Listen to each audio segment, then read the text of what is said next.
teori ketiga basis data, yaitu IR, diagram dan mapping. Tujuan dari pertemuan ini adalah yang pertama memahami desain IR diagram, yang kedua memahami mapping IR ke skema relasi, dan yang ketiga memahami aturan dalam mapping.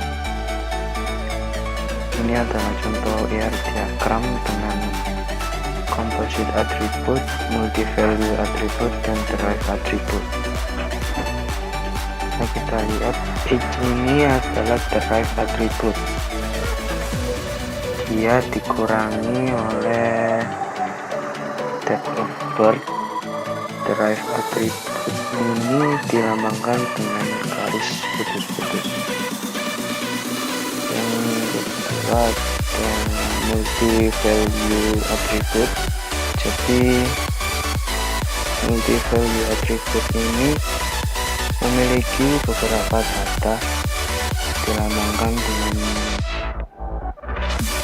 dua garis ya lingkarannya. Kita lihat contohnya di sini adalah phone number, dan yang lainnya ini adalah composite attribute. Yang memiliki garis bawah ini adalah primary key, dan customer adalah entitas.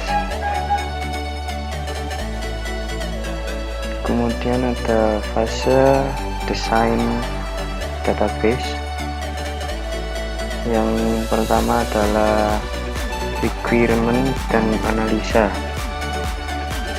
Di tahap ini kita mendata kebutuhan user yang akan ditampung dan digambarkan pada tahap rancangan skema konseptual.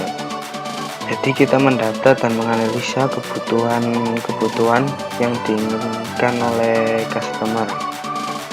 Misalkan customer ingin membuat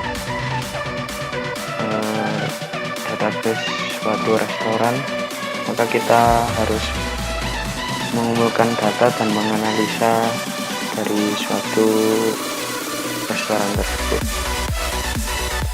Yang kedua, conceptual design. Di tahap ini berisi detail deskripsi dari tipe-tipe entity, relasi, dan constraint atau batasan. Constraint itu batasan. Hasil dari tahap ini berupa rancangan IR diagram. Nah, setelah kita mendapat data dari restoran yang akan kita buat tadi, kita mengkonsep ke dalam sebuah design entity relationship atau IR. Jadi misalkan kita membuat database sebuah restoran tadi, kita memiliki entitas pegawai, daftar minuman atau makanan yang akan dijual di restoran tersebut, dan menghubungkan ke meja kasir atau semacamnya. Nah, itulah yang kita buat konsepnya. Kemudian yang ketiga, logical design.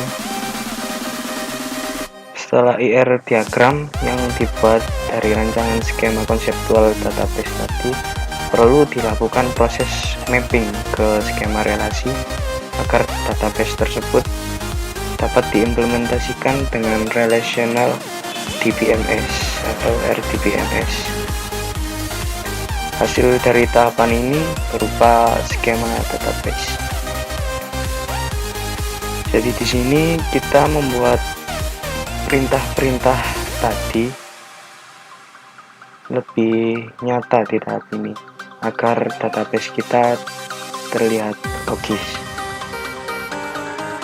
Tahap akhir adalah physical design, berupa pendefinisian struktur internal storage index, path, serta organisasi file-file dalam database. Setelah mengkonsep tadi, kita menggenerate ke bentuk-bentuk lain, contohnya saja ODBC. Jadi kita sudah mulai mengimplementasikan desain kita pada struktur, misalnya pemberian data atau pemberian indeks, dalam artian memasukkan file-file data.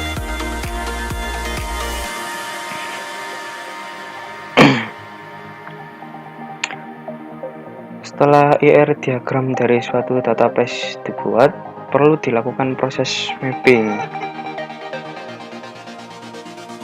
ke skema relasi agar database tersebut dapat diimplementasikan dengan relational DBMS. Terdapat beberapa langkah-langkah untuk melakukan mapping. Yang pertama bisa kita lihat di sini.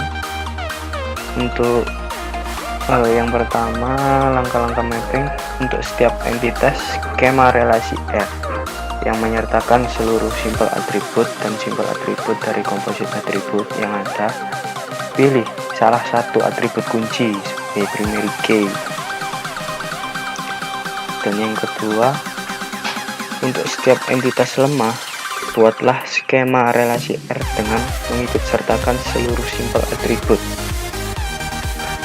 Jadi kita menambahkan primary key dari entitas squadnya yang akan digunakan sebagai primary key bersama-sama partial key dari entitas lemah itu. Dan ketiga, untuk setiap relasi binary one-to-one, tambahkan primary key dari sisi yang lebih ringan ke sisi entitas yang lebih berat. Suatu sisi dianggap lebih berat timbangannya apabila membuat partisipasi total. Jadi kita menambahkan juga simpel atribut yang terdapat pada relasi tersebut ke sisi yang lebih berat. Nah, apabila kedua partisi adalah sama total atau sama-sama parsial, maka kedua entitas tersebut boleh digabung menjadi suatu skema relasi. Oke, yang keempat lanjut. Untuk setiap relasi binary one to many yang tidak melibatkan entitas lemah, tentukan mana sisi yang lebih berat. Sisi dianggap lebih berat di sini timbangannya adalah sisi N. Tambahkan primary key dari sisi yang ringan ke skema relasi sisi yang lebih berat. Jadi kita menambahkan juga seluruh simpel atribut yang terdapat pada relasi biner tersebut. Nah, yang kelima, untuk setiap relasi binary many to many, buatlah skema relasi baru R dengan atribut seluruh simpel atribut yang terdapat pada relasi tersebut. Nah, di sini kita menambahkan primary key yang terdapat pada kedua sisi ke skema relasi R. Kedua foreign key yang didapat dari kedua sisi tersebut digabung menjadi satu dan membentuk primary key dari skema relasi R. Lanjut, yang keenam, untuk setiap multi value atribut, buatlah skema relasi R yang menyertakan atribut dari multi value tersebut. Nah, kita selanjutnya menambahkan primary key dari relasi yang memiliki multi value tersebut. Kedua atribut tersebut membentuk primary key dari skema relasi R. Dan yang ketujuh, untuk setiap relasi NRI dengan N lebih besar dari 2, buatlah skema relasi R yang menyertakan seluruh primary key dari entitas yang ikut serta. Nah, sejumlah N foreign key tersebut akan membentuk primary key untuk skema relasi R. Kita menambahkan seluruh simpel atribut yang terdapat pada relasi NRI tersebut. Nah, oke, langkah-langkahnya seperti itu. Nah, ini contoh skema relasi diagram skema konseptual untuk membentuk sebuah perusahaan ya ini. Oke, lanjut. Nah, dari skema di atas kita mendapat entity berupa employee, departemen, location, project, zone, dan dependent. Nah, karena kita masih awal ya, ini adalah relasi-relasi yang dibentuk sehingga database tersebut akan membentuk sebuah tabel, dan tabelnya seperti ini. Nah, ini tabel-tabel yang dihasilkan dari skema tadi.